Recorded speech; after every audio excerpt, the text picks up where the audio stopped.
magabiuna no, mao ang Bright Star Shipment Incorporation, Eastern Star Line Corporation, Eastern Wind Line Corporation, Mrs. Virginia Stadler for Everyday Mass, Bolok family, Mr. and Mrs. Jonathan Cañete and family, Mr. and Miss Sharon Silian, Leopard Quezon for the snacks sa mga bayot,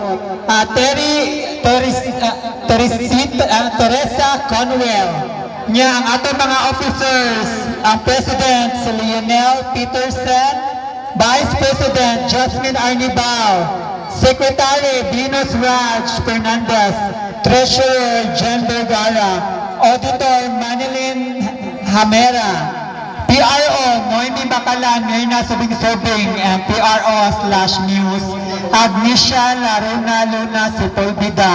Yan na pa ni Saluyo. Ang ato ang skate chairman, Krista Quizon, ato ang konsihal, Wendy Sepulveda o Jomari Panghilinan, mga tanod o ang mga Pasmo Boys. Nya ato sa pasalamatan no ang ato ang nag-operate sa ato ang music, ang mga lovely ladies nato sa Buknay, si Jerlyn o si Honey.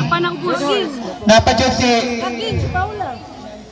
Si Paula, si Ging Kaging. Nya si Junjun Acosta Abelia. Ato sa nang pasalamatan.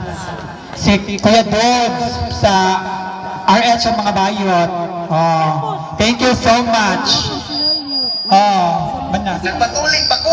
Leopard Quezon for the snacks sa mga bayot. Kinsa pa? SK Council. Oh, SK Chairman, mana. Krista Ugan.